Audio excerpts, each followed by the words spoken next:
The Soviet Union entered World War II with a rapidly expanding and constantly evolving air force. From agile fighters and fast bombers to ground attack aircraft, reconnaissance planes, transports, naval aircraft, and Lend-lease machines, Soviet aviation fought one of the largest air wars in history. This documentary breaks down every major aircraft used by the USSR in World War II, category by category, explaining how each type shaped combat on the Eastern Front and beyond. Fighters: Polikarpov I-15. The Polikarpov I-15 was an early biplane fighter that remained in service when the war began. Though outdated by 1941, it was rugged and highly maneuverable at low altitude. It was used mainly in secondary roles, training, and ground attack, especially during the early defensive battles when modern fighters were scarce. Polikarpov I-153 Chaika. The I-153 was an improved biplane fighter featuring retractable landing gear and better performance than the I-15. Despite being obsolete against modern monoplanes, it saw combat during the early stages of the war. Its agility made it useful for ground attack and close support missions.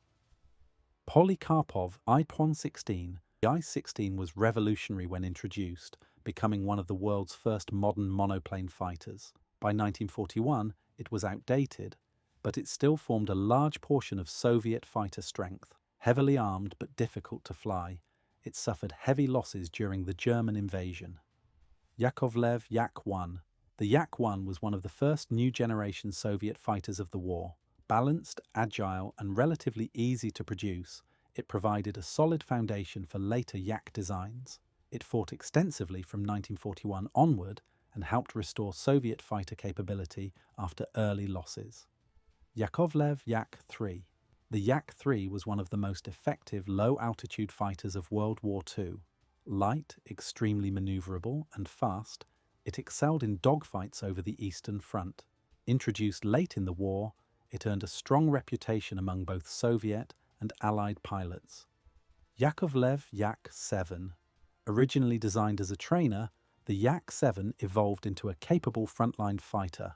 It was sturdy and reliable, making it suitable for harsh wartime conditions. Though not as agile as later variants, it played an important role during critical mid-war years. Yakovlev Yak-9. The Yak-9 was the most produced Soviet fighter of the war.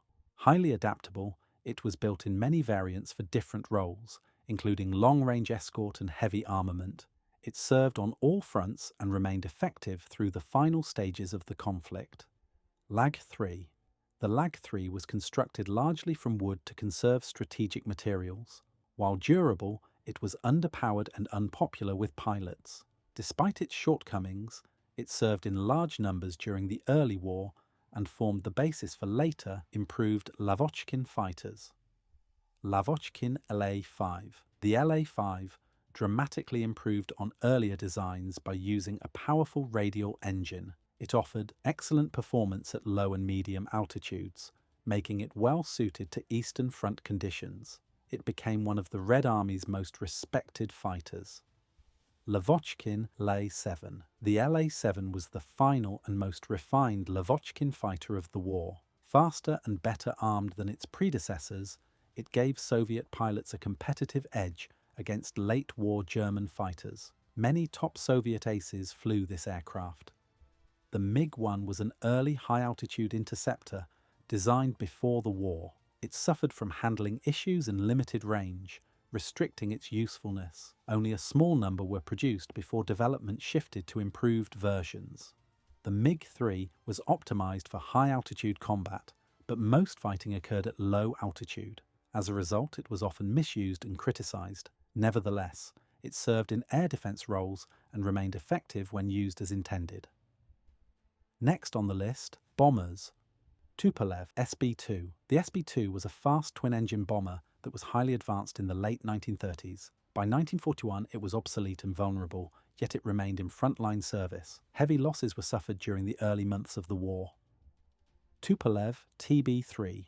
The TB-3 was a four-engine heavy bomber already outdated when the war began. Slow and poorly defended, it was withdrawn from daylight bombing but found new life as a transport, paratroop carrier, and even a mothership for parasite fighters.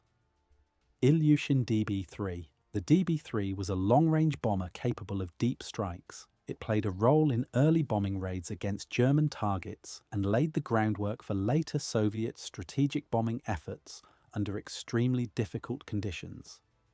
Ilyushin Il-4. An improved version of the DB-3, the Il-4 became the main Soviet long-range bomber. It was used for strategic bombing, naval strikes and mine-laying missions, including raids against Berlin early in the war. Petlyakov PA-2. The P-2 was the most important Soviet tactical bomber of the war. Fast, versatile and adaptable, it served as a bomber, dive bomber and reconnaissance aircraft. Its speed helped it survive in contested airspace. Petlyakov P-8. The P-8 was the only true Soviet heavy bomber produced during the war. Built in small numbers, it carried out long-range bombing and special missions. Its limited production reflected Soviet focus on tactical rather than strategic bombing. Yermolayev Yer-2. The Yer-2 was designed as a long-range bomber but suffered from engine and production problems. It saw limited service and was overshadowed by more reliable aircraft, though it contributed to early long-range bombing operations. Next on the list, ground attack and dive bombers. Ilyushin Il-2 Sturmovik. The Il-2 Sturmovik was the most produced military aircraft in history and the backbone of Soviet ground attack aviation. Heavily armoured and armed with cannons, rockets and bombs, it was designed to survive intense ground fire. It devastated German armour and infantry, becoming a symbol of Soviet air power on the Eastern Front. Ilyushin Il-10. The Il-10 was a refined successor to the Il-2, introduced late in the war. It featured improved armour protection, better handling, and increased survivability against enemy fighters. Though it saw limited WWII combat, it represented the peak of Soviet piston engine ground attack aircraft design. Sukhoi Su-2. The Su-2 was a light bomber and reconnaissance aircraft intended for tactical support missions. While fast and modern for its time, it lacked heavy protection and firepower. It served mainly in the early war years before being replaced by more specialized and survivable aircraft. Polikarpov R-5. The R-5 was an older biplane aircraft used in attack and light bombing roles during the early stages of the war. Slow and vulnerable, it was nevertheless pressed into service due to aircraft shortages, conducting night harassment and close support missions against German positions. Next on the list, reconnaissance and observation aircraft. Polikarpov Po-2. The Po-2 was a simple biplane used for training, liaison, reconnaissance, and night bombing. Slow but extremely reliable, it became famous for night harassment missions flown by the Night Witches. Its versatility ensured service throughout the entire war. Yakovlev Yak-2. The Yak-2 was an early twin-engine reconnaissance bomber intended for speed-based survivability. Technical issues and limited defensive armament reduced effectiveness, and it was produced in small numbers before being replaced by more reliable aircraft. Yakovlev Yak-4. The Yak-4 was an improved development of the Yak-2 with better engines and performance. It served briefly in reconnaissance and light bombing roles, but was quickly withdrawn due to operational limitations and shifting production priorities. Next on the list, transport and utility aircraft. Lisanov Li-2. The Li-2 was the Soviet-built version of the Douglas DC-3 and became the backbone of Soviet transport aviation. It carried troops, supplies, paratroopers, and wounded personnel. Its reliability and adaptability made it indispensable across all fronts. Tupolev An-T-9. The An-T-9 was a pre-war transport aircraft adapted for military use. It supported logistics, troop movement, and training roles during the early war years, though it was gradually phased out as more capable transports became available. Sherbakov She-2. The She-2 was a light transport aircraft designed for short-range supply missions. Built largely from wood, it was simple and rugged, allowing production under wartime shortages and making it useful for rear area and support operations. Next on the list, Naval and Maritime Aircraft. Beriev MBR-2. The Beriev MBR-2 was the most widely used Soviet flying boat of the war. Employed for reconnaissance, patrol and light bombing, it operated mainly in coastal and river areas. Though slow and lightly armed, it played a vital role in naval surveillance and convoy protection. Beriev B-4. The B-4 was a more modern flying boat introduced later in the war. Designed for maritime reconnaissance and patrol, it featured improved performance over earlier models. Limited production restricted its impact, but it represented progress in Soviet naval aviation design. Tupolev MTB-2. The MTB-2 was an experimental heavy flying boat intended for long-range maritime patrol and transport. Produced in very small numbers, it saw limited service and highlighted Soviet attempts to expand naval aviation capabilities during the war. NT-22. The NT-22 was a massive multi-engine transport and flying boat designed for heavy lifting. It was used primarily in transport and experimental roles. Its complexity and limited practicality prevented widespread operational use. Next on the list, training and special-purpose aircraft. Polikarpov PO-2. The PO-2 served as the primary Soviet trainer, but became famous for its wartime versatility. Used for liaison, reconnaissance, medical evacuation, and night bombing, it was slow but extremely reliable. Its wooden construction allowed continued production throughout the war. Yakovlev UT-1. The UT-1 was a high-performance training aircraft used to prepare fighter pilots. Its demanding handling characteristics made it useful for advanced training, though it required skilled pilots and was unsuitable for frontline combat. Yakovlev UT-2. UT-2 replaced earlier trainers with a simpler and safer design. Built largely from wood, it allowed mass production during material shortages and trained thousands of Soviet pilots during the war. Next on the list, Lend-lease Aircraft used by the USSR.